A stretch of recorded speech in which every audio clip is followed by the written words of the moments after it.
오늘 저에게 주신 하나님의 말씀은 마가복음 6장 39절에서부터 44절이 되겠습니다. 마가복음 6장 39절에서부터 44절 말씀.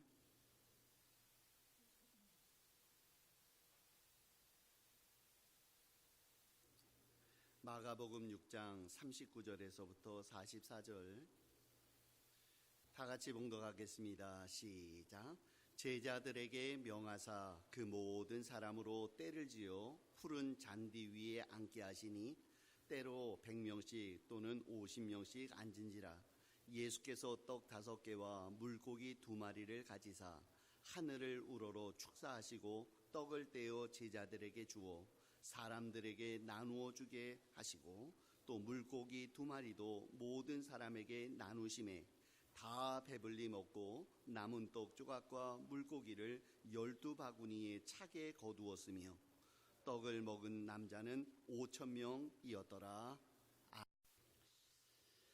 예수님께서 행하신 기적을 보면서 우리는 참 행복합니다. 왜냐하면 주님께서 베푸신 그 기적의 역사가 우리 성도들 각자에게 가장 필요하고 가장 적절하게 베풀어 주시는 능력이기 때문에 그렇습니다. 요즘 참 어렵습니다. 코로나 바이러스 때문에 난리입니다. 또 불안한 마음도 있습니다. 그러나 하나님께서는 기적의 은혜를 나타내 주사 악한 마귀는 한 길로 쳐들어오나 7길로 물러나게 하실 줄 믿습니다. 하나님의 은혜는, 하나님의 권능은 우리에게 함께 하십니다. 저는 이번에 코로나 바이러스 때문에 우리 성도님들이 조심조심 하시면서 또 이제 여러 가지 조치들을 취하는 것들을 보면서 제 마음속에 이런 생각이 들었습니다. 코로나 바이러스가 우리 성도님들에게 영적인 각성함의 계기가 됐으면 좋겠다, 이렇게 말입니다. 요즘에는 누구랑 악수도 안 해요. 그래서 악수도 안 하고 이렇게 인사도 하는 분들도 있고요, 눈 인사만 하는 분들도 있답니다.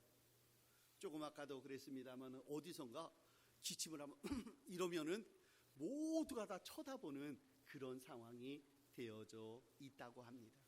왜 그렇습니까? 그것들이 전염되어서 우리를 어렵게 하기 때문이에요. 저는 이 코로나 바이러스를 마귀하고 연관을 시켜보셨으면 좋겠어요. 여러분, 사탄, 마귀는 두루 다니며 산길자를 찾고 있습니다. 호한, 마마보다도 더 무서운 그 악한 자의 세력이 하나님의 백성을 넘어뜨리려고 우리들에게 공격해 들어오고 있는 시점이 지금이랍니다. 그러니 우리가 세정제로 손 씻고 또 우리들이 마스크를 하고, 이것도 코로나 바이러스를 방지하는 것처럼 우리는 이 세상을 살면서 악한 자의 세력이 내 속에 들어오지 못하도록 경건의 모습을 가지고요, 우리의 신앙의 모습을 가지고 굳건히 서게 되어질 때에 마귀가 우리에게 감히 들어와 자리 잡지 못하도록 하는 이러한 영적인 방역 대책이 우리 성도들 모두에게 있기를 소원합니다. 여러분, 코로나 바이러스만 문제가 아니라 막한 마귀의 세력이 문제라는 것들을 기억해야 합니다.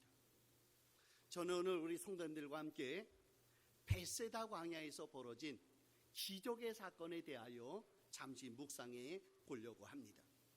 오늘 본문에서 저희가 발견할 수 있는 첫 번째 사실은 예수님은 성도들의 수고롭고 피곤하고 힘든 삶을 너무나도 잘 아신다라는 점입니다.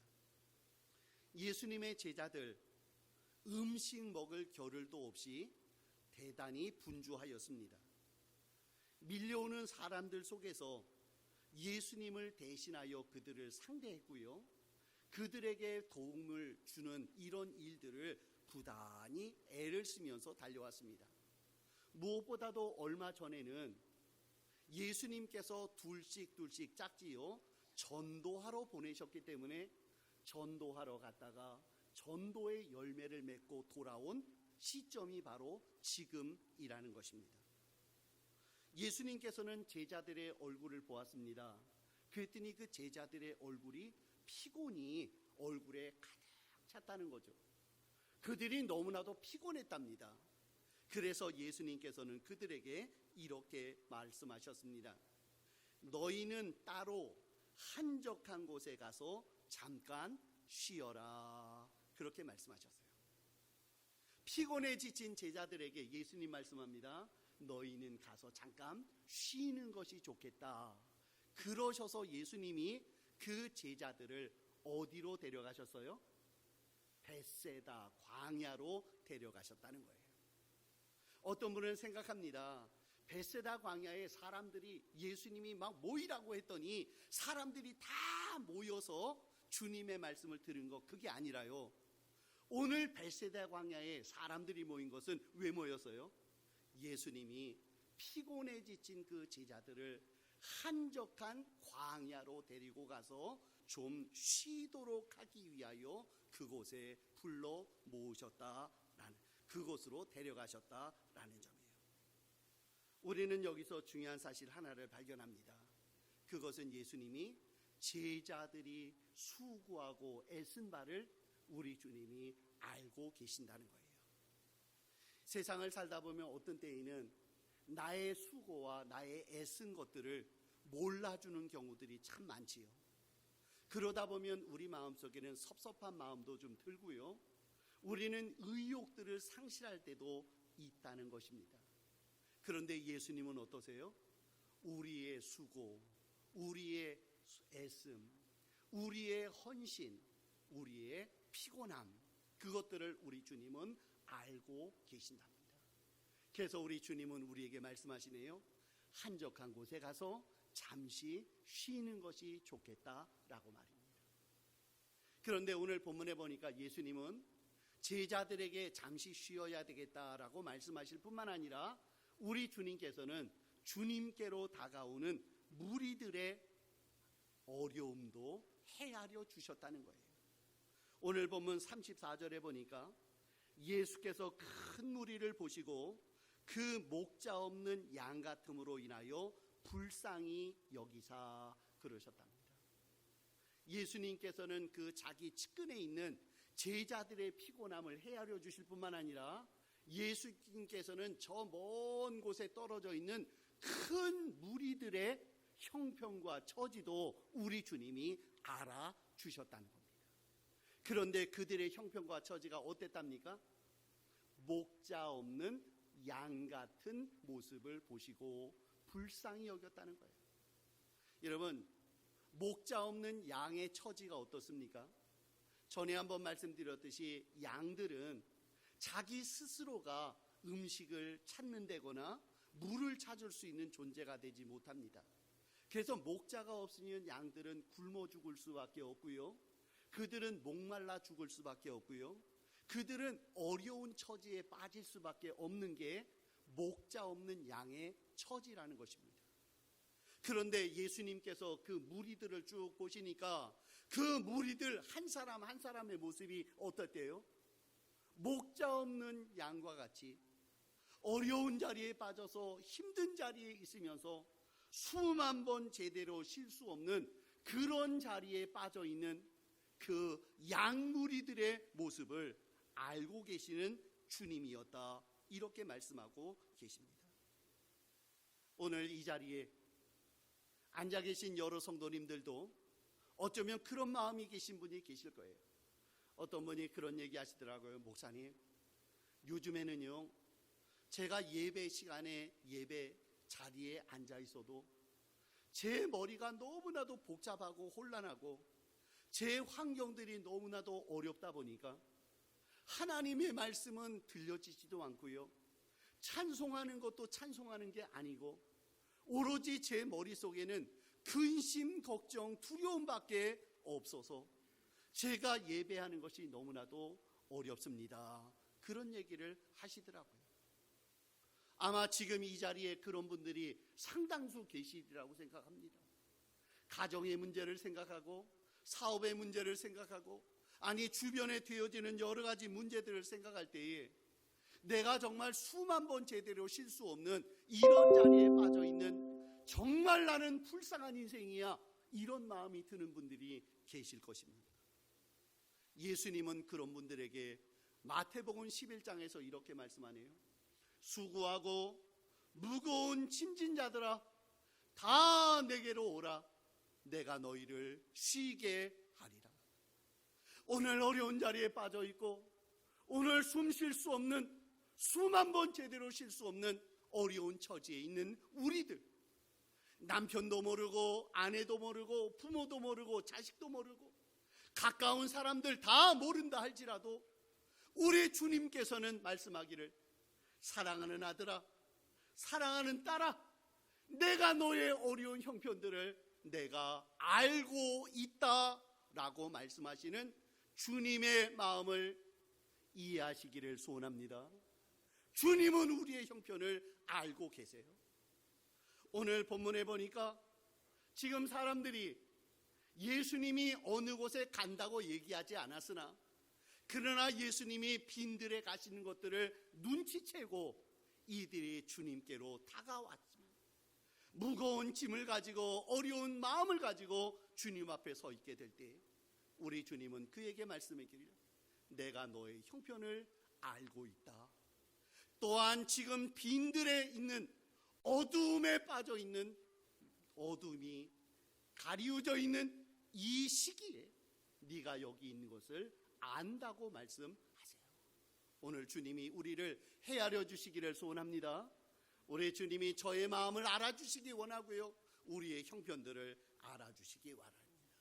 그래서 우리는 무조건 주님께 나와야 합니다. 주님께 그냥 나와야 우리 주님이 우리의 형편을 알아주신다는 거죠. 그런데 오늘 본문에서 참 중요한 사실을 하나 우리는 도전받습니다.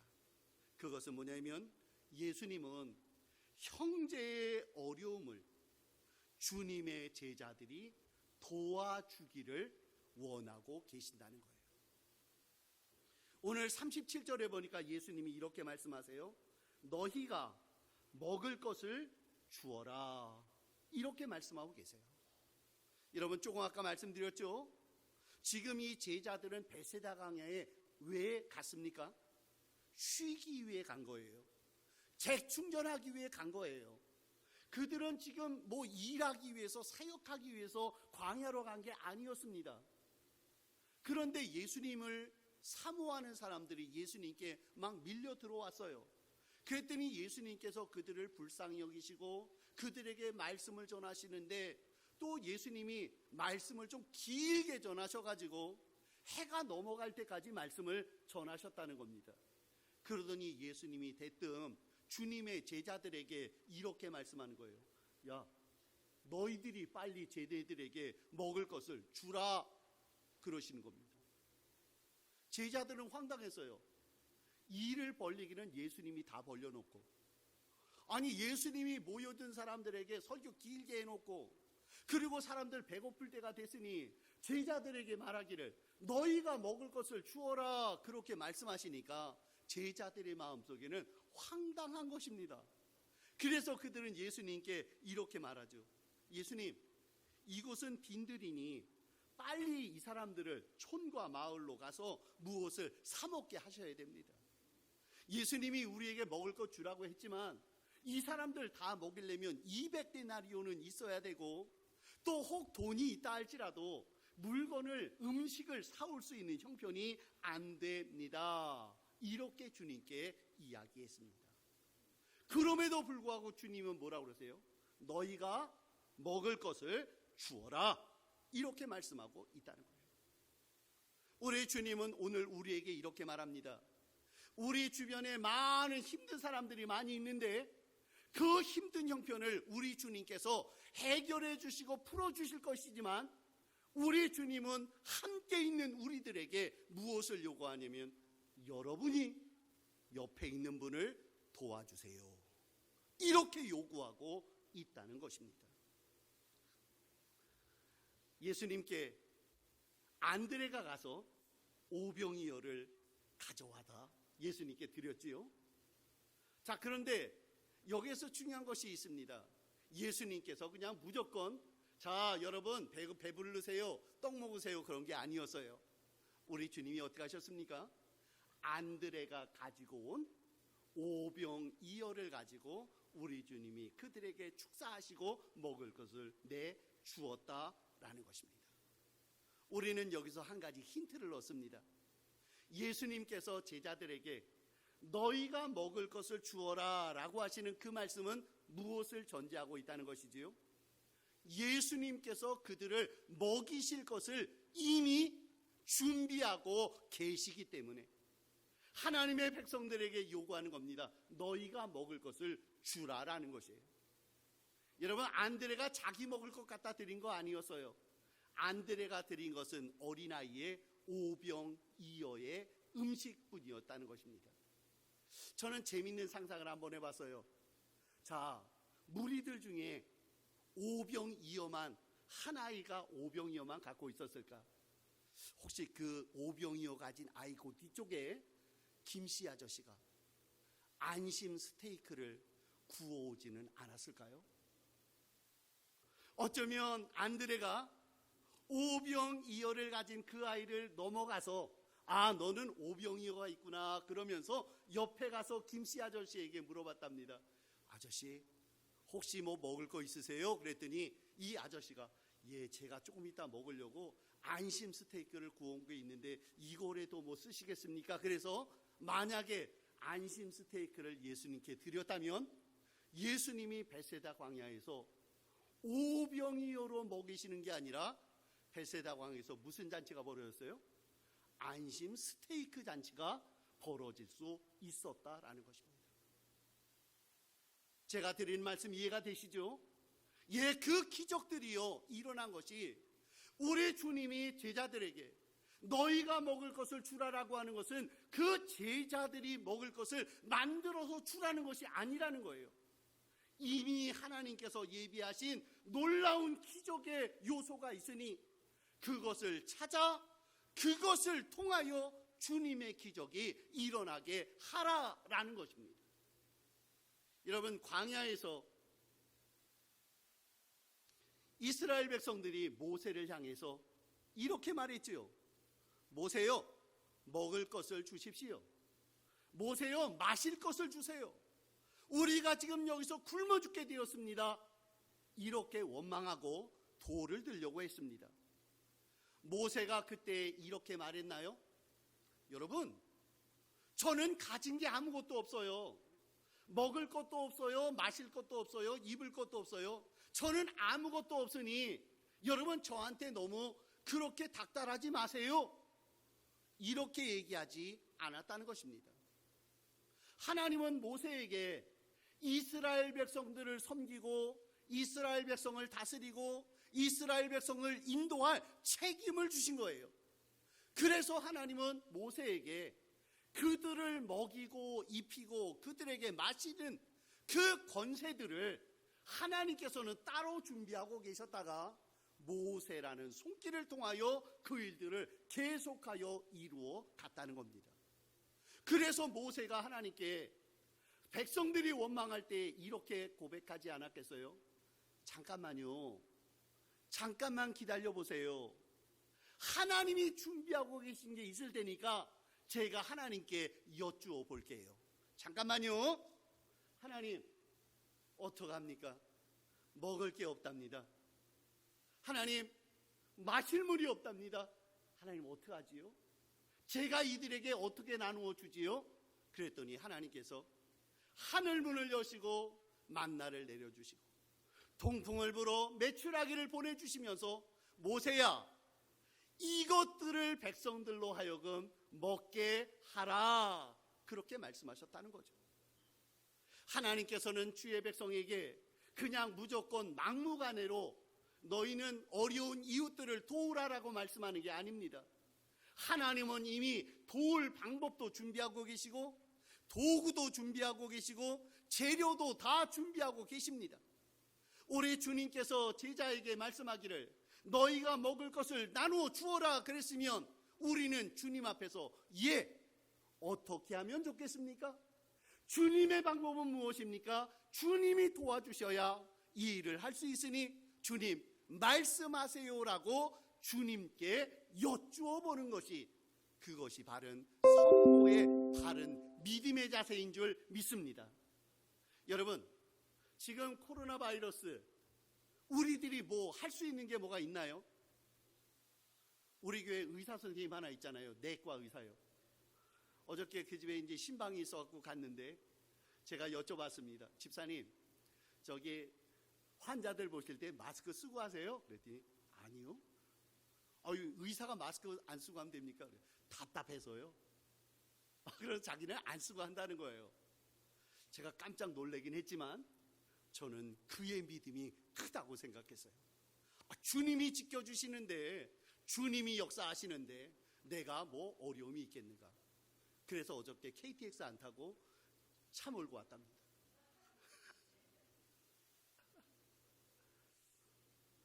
여러분, 저는 오늘 우리 성도님들에게 말씀드립니다. 여러분, 때로는 우리 앞에 우리가 감당할 수 없는 엄청난 일들이 우리 앞에 놓여질 수 있어요. 그런데 그때 우리가 할 수 있는 일이 아무것도 없다고 생각되십니까? 아니요. 우리 믿는 자들이 할 수 있는 일들이 있다네요. 그래서 주님이 우리에게 말씀하시네요. 너는 네가 할 수 있는 일들을 네가 하라라고 말씀하고 있다는 것입니다. 말씀을 준비하면서 그런 생각을 해봤어요. 지금 코로나 바이러스 때문에 많은 사람들이 어려워하고 있는데, 과연 우리 믿는 자들이 그러면 지금 내가 할 수 있는 믿는 자의 바른 모습은 뭘까 생각해 봤더니 제 마음속에요. 그렇다. 그러면 새벽 기도회라도 나가서 그 시간에 내가 우리 민족을 위하여, 이 나라를 위하여 한번 민족의 파수꾼이 되어져서 기도의 한마디를 보태드리는 것, 바로 그것이 내가 저들을 위하여 먹을 것을 주라고 하는 주님의 말씀이 아닐까요? 사랑하는 성도 여러분, 믿는 자들은 이런 고백을 하면 안 됩니다. 할 수 없습니다. 제가 할 수 있는 방법이 아무것도 없습니다. 그게 아니고요. 믿는 자들에게 뭡니까? 너는 가서 너는 저들에게 먹을 것을 주라고 하신 주님의 말씀을 기억하면서 내가 지금 어려움 당하는 이웃들에게 내가 무엇을 해야 될지를 찾아가고 구하고 그것들을 주님께 올려드릴 수 있는 모습들이 있어야 됩니다. 오늘 본문에 보니까 안드레의 순종, 또한 어린아이의 헌신, 그것을 통하여 예수님께 오병이어가 드려졌습니다. 그랬더니 주님이 그것을 받으시더니 어떻게 하십니까? 하늘을 우러러 축사하시고 50씩 100씩 앉혀놓으신 다음에 우리 주님이 떡을 떼시고 물고기를 떼어주사 남자만 5,000명이 먹고 남은 바구니가 12바구니가 되었다라고 말씀하고 계세요. 무슨 말씀입니까? 우리 주님께 드려진 작은 헌신이, 우리 주님은 놀랍고 큰 일들을 만드시는 풍성한 기적을 베푸시는 하나님이신 줄 믿습니다. 그래서 우리는 원합니다. 기적의 하나님, 능력의 하나님은 우리에게 풍성하게 넉넉하게 채우시는 분인 줄을 믿고 우리들이 이 땅을 살아야 합니다. 여러분, 시편 23편 기억하시죠? 여호와는 내게 나의 목자시니 내게 부족함이 없으리로다 그랬습니다. 하나님께서는 믿는 자들에게 부족함이 없도록 채워주시는 분이십니다. 거기만도 감사해요. 그런데 우리 주님은 부족함이 없도록 근근히 먹고 살도록 채우시는 분이 아니라 우리 주님은 어떻습니까? 내 잔이 넘치나이다 라고 고백한 것처럼 우리에게 주시되 누르고 흔들어 넘치도록 놀라운 것을 풍성하게 안겨주시는 주님인 줄 믿습니다. 오늘 우리들이 살아가는 이 세상이 베세다 광야와 같습니다. 지금 목자 잃은 양처럼 헤매고 있고 고통받고 있고 어려운 자리에 있습니다. 그러나 우리 주님께서는 우리를 도우실 방법을 이미 준비하고 계십니다. 그리고 그것을 통하여 역사하시려고 작정하고 계십니다. 우리 주님은 안드레와 한 아이의 헌신을 요구하고 있습니다. 그것이 바쳐진 순간 우리 주님은 그것을 들어 축사하시며 우리 주님이 5천 명이 먹고도 남음이 있을 수 있도록 12바구니의 광주리가 남도록 풍성하게 넉넉하게 채우시는 분이 되어 주실 것입니다. 오늘 우리들이 2020년 지금 참 어려운 시기를 지나고 있습니다. 가뜩이나 경제적으로 어려운데 이제 또 코로나 바이러스 때문에 엎친 데 덮친 격으로 지금 엉망진창이 되어 있는 이런 상황이지만 우리가 할 수 있는 것은 주님을 바라보는 것입니다. 주님, 어떡하죠? 주님, 방법이 뭐죠? 주님은 이 상황에서 다른 방법이 있지 않습니까? 주님의 길을 보여주세요라고 주님께 나오시기 바랍니다. 우리 주님께서는 우리의 형편을 아시기 때문에 오병이어를 통해서라도 5천 명이 먹고도 남음이 있도록 하신 것처럼 오늘도 우리의 삶 속에 놀라운 능력, 넘치는 은혜, 풍성한 주의 축복이 넘칠 수 있는 우리 사랑하는 성암 성도님들 한 분 한 분